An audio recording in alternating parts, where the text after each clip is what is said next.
बहू, भावना बहू, भाई क्या है? देख तो क्या हाल बना रखा है मेरे घर का। तुझसे ये सोफे के कवर ठीक नहीं होते? पल्लू से हाथ पोंछते हुए भावना किचन से बाहर आती है। माँ जी, मैंने सुबह उठकर ही तो सब सफाई की है, लेकिन अब उठते बैठते खराब हो जाएं तो मैं क्या ही कर सकती हूँ। क्या कर सकती हो कि बच्ची, फिर से साफ बिछाए इन्हें। अगर कहीं कोई मेहमान आ जाए तो क्या सोचेगा? कैसी बहू लाए हैं हम। बहू तो अच्छी है माँ जी, बस सास ही। क्या कहा? नहीं, कुछ नहीं कहा मैंने। मैं अभी साफ कर देती हूँ माँ जी।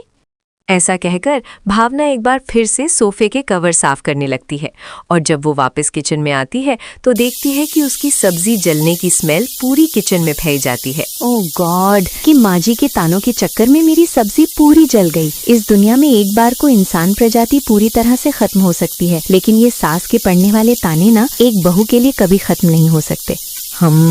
सारी सब्जी जला दी, अब फिर से सब्जी बनानी पड़ेगी, नहीं तो इस जली हुई सब्जी पर भी ना जाने कितनी जली कटी सुनाएंगी। क्या करूं मैं? ऐसा कहकर अब वो फिर से दूसरी सब्जी बनाने लगती है।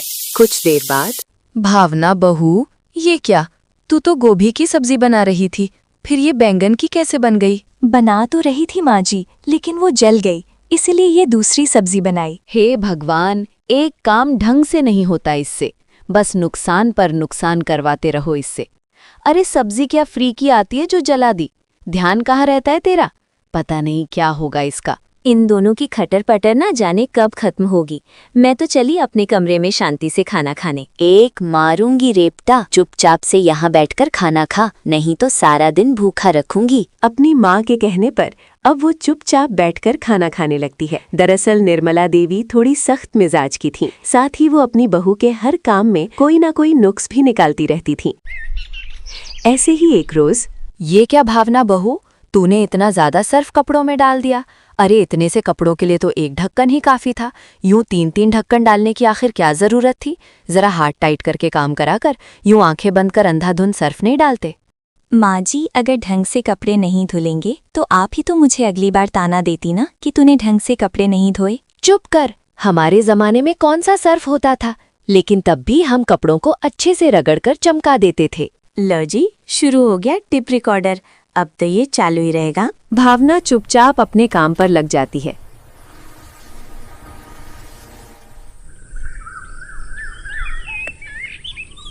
ऐसे ही शाम को जब वो कपड़े प्रेस कर रही थी, तभी उसकी सास फिर से आ जाती है।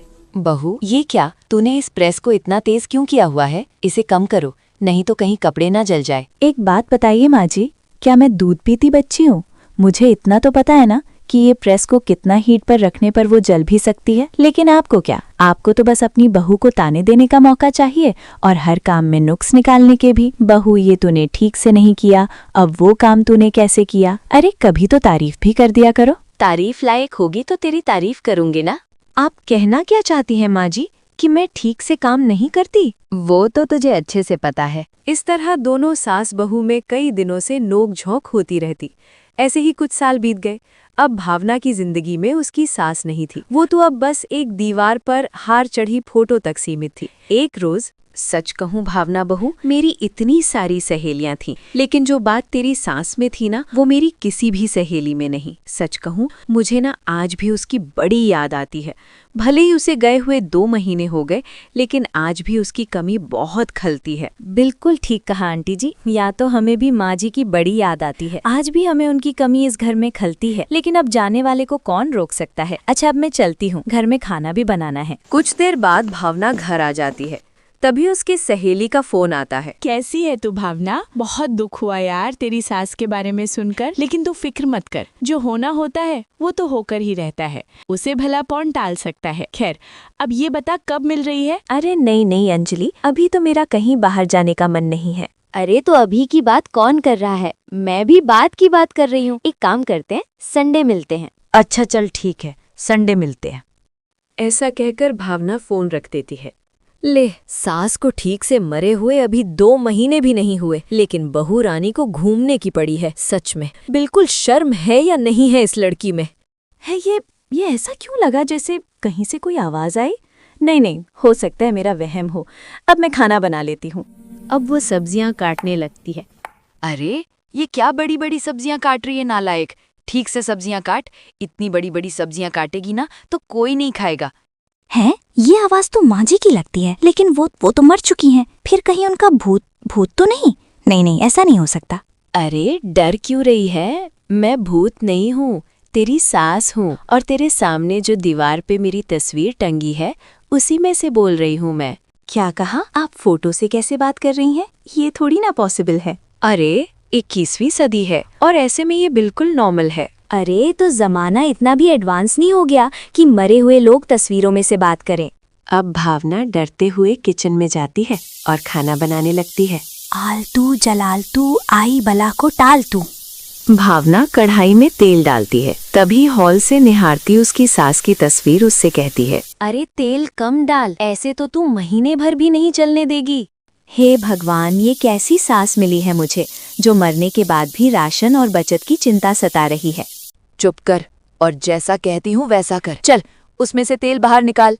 अब भावना ना चाहते हुए भी उसमें से थोड़ा तेल बाहर निकाल लेती है। इसके बाद वो मसाले सब्जी में डालने लगती है। अरे पागल हो गई है क्या जो इतना मसाला डाल रही है? इससे तो सुबह तक सब एक साथ लाइन लगाकर बाथरूम के बाहर मिलेंगे और सबको बवासीर होगी वो अलग। फिर से सास अपना ज्ञान उसे देना शुरू कर देती है। अब वो रसोई से बाहर आती है और सास की तस्वीर पर कपड़ा डाल देती है। तुझे क्या लगता है, ऐसे तो मुझसे बच जाएगी? नहीं, बिल्कुल नहीं। अरे यार, ये तो अभी भी बोले ही जा रही हैं। हे भगवान, मैं क्या करूं? फिर भावना सबको खाना बनाकर खिलाती है, लेकिन वो इस बारे में किसी से बात नहीं करती। खाना खाकर सब अपने अपने कमरे में सोने चले जाते हैं और भावना सबके जूठे बर्तन धोने लगती है। तभी उसकी सास फिर से उसे टोकती है। अरे ओ कामचोर, ये जल्दी जल्दी बर्तन धोने के चक्कर में तो तू कितना उन्हें गंदा ही छोड़ रही है। वो देख, साबुन तो उसमें वैसा ही लगा हुआ है। चल अब ठीक से धो। हे भगवान, ये तो वही बात हो गई कि आसमान से गिरे और खजूर पर अटके। अब वो अच्छे से बर्तन धोने लगती है। ऐसे ही अगले दिन भी सास उसे ठीक से झाड़ू ना लगाने के लिए टोकती है, तो कभी किसी और चीज के लिए। अरे ये तो क्या कर रही है बहू? पोछे में फिनाइल इतना क्यों डाल रही है? कम कर उसे। अब तो ना बोलिए कुछ। अरे क्या हुआ भावना? मैंने तो अभी कुछ बोला नहीं।